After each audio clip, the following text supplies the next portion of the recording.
Welcome to PCOS Unfiltered. Nourish, heal, thrive. The place where real talk meets real healing.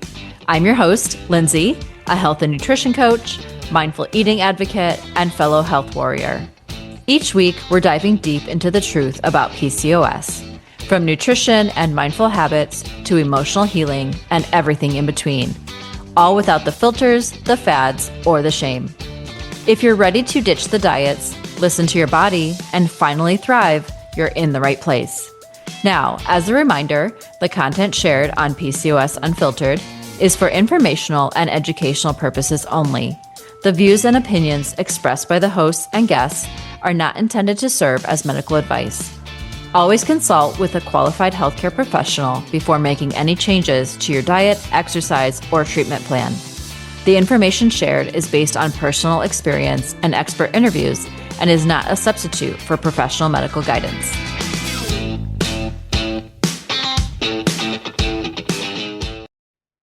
This episode is inspired by a 2023 review published in the Journal of Ovarian Research, and it is titled Insulin Resistance and Polycystic Ovary Syndrome Across Various Tissues, an updated review of pathogenesis, evaluation, and treatment.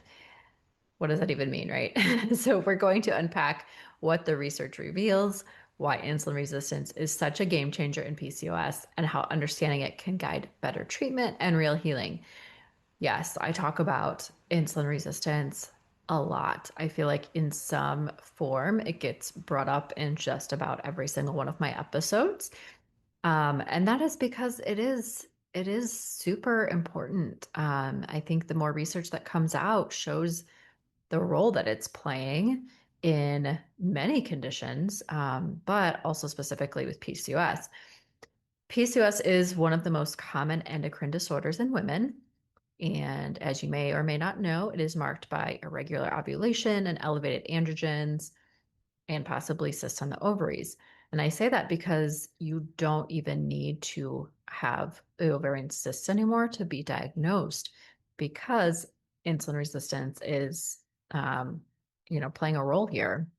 And so what powers these symptoms often goes unseen, and that's where the insulin resistance comes in. So this review emphasizes that recognizing insulin resistance early, assessing it accurately, and managing it effectively are vital to reducing long-term complications associated with PCOS.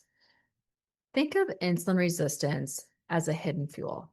It worsens hormone imbalance, affects reproductive health, metabolic health, and just so much more.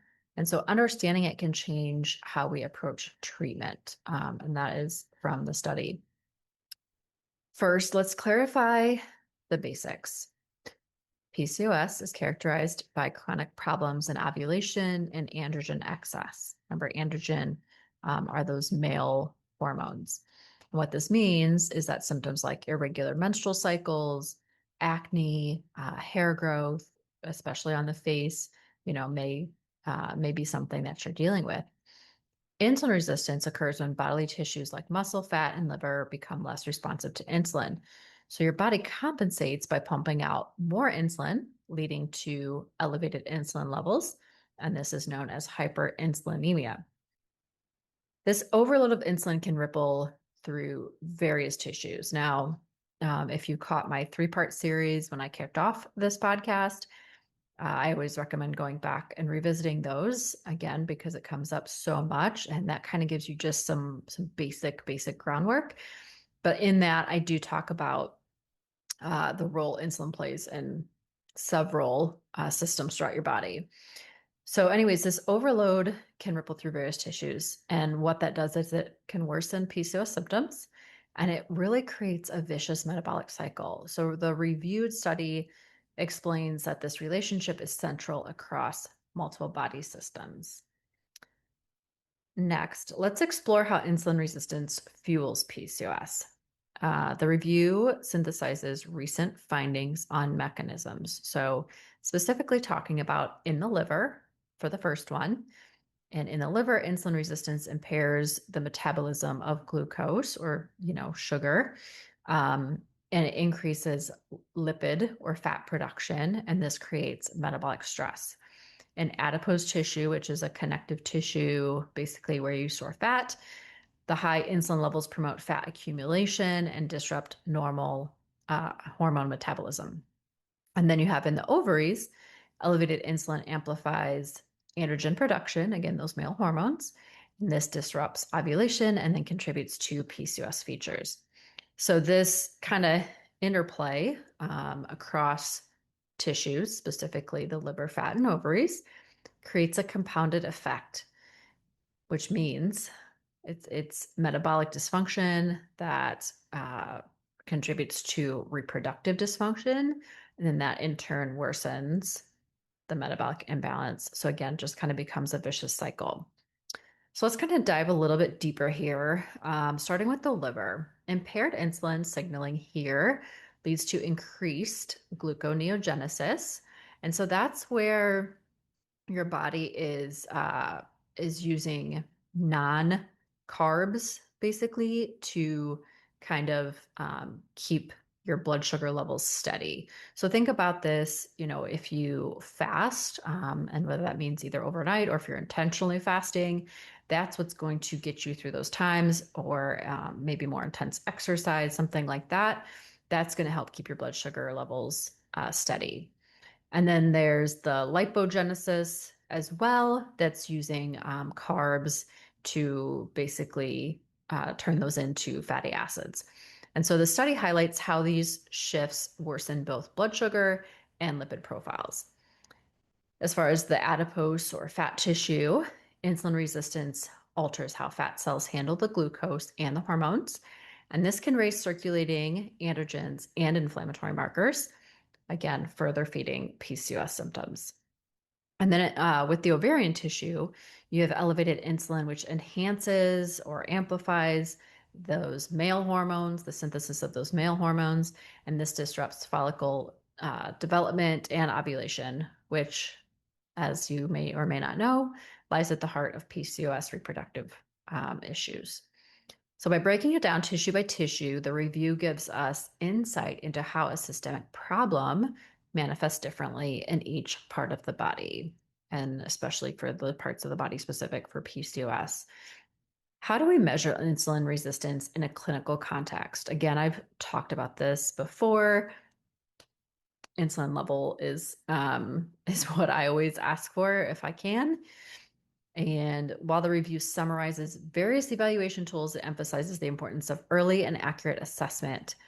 And this means that fasting insulin level, yes, you can get a fasting glucose or a fasting A1C, but those compensate, as I've talked about before. So those can be normal for a very long time, while the insulin level could potentially be elevated and show signs of insulin resistance far in advance of the glucose or the A1C being out of whack.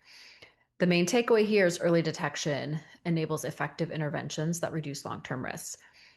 So what can be done? So if you even suspect that you have something like this, you don't necessarily have to rush out to your doctor. This review actually outlines two main strategies. One thing that you can do starting today is lifestyle intervention. And that could be changing your diet. I mean, I've talked about different ways to approach that, whether that means focusing on breakfast or adding versus subtracting and really focusing on bringing in some good nutrients for your body. Exercise. I always focus on diet over exercise, or nutrition really over exercise. But yes, exercise is still great. And I don't really like the term exercise too much either. It's really more about movement. So just moving your body, going for a walk, 10 minutes, 20 minutes, whatever, a little bit more than what you would have done before, a few times a week to start, whatever it might be, but just moving your body. And those can help with weight management, of course. And that remains the first line therapies for all women with PCOS, which can improve insulin sensitivity, affecting ovulation, bettering ovulation, and producing better metabolic outcomes.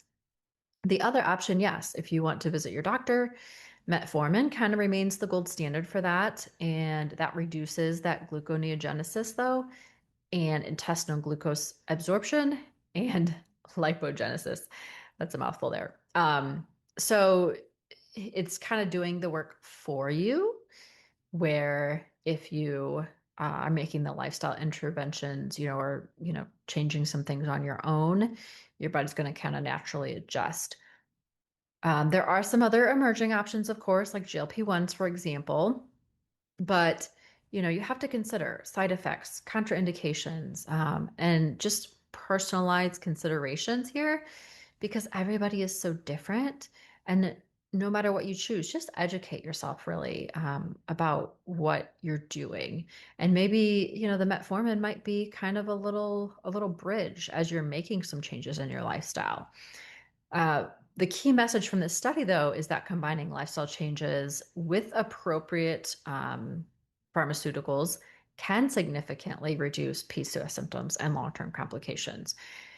And you have to think too, if that medication is something that you really want to be on long term. Like I said, can it kind of bridge the gap as you're making some lifestyle changes? Because then eventually you can just focus on the lifestyle changes and live your life that way. So as we wrap up, insulin resistance is not just a side player, but it is a central multi-tissue driver of PCOS. I mean, like I said, I feel like I can't stress that enough. Um, there's, yeah, it doesn't get recognized, I think, like it should. And you have to understand its impact on the liver, the fatty tissues and the ovaries. And that helps us grasp the full picture. And then again, the big takeaway from all of this is that early detection and targeted treatment, so again, both lifestyle and maybe possibly medication, can offer real hope for better outcomes. Of course, I will link the study for this in the show notes. So if you're intrigued, feel free to check out the full review for deeper detail there. Thanks for tuning in to another episode of PCOS Unfiltered. If today's episode spoke to you, be sure to subscribe so you don't miss a thing. And if you loved it, a quick review would mean the world to me. Remember, healing is a journey, not a destination, and you deserve to feel empowered every step of the way. Until next time, nourish your body, heal your heart, and thrive like the boss you are.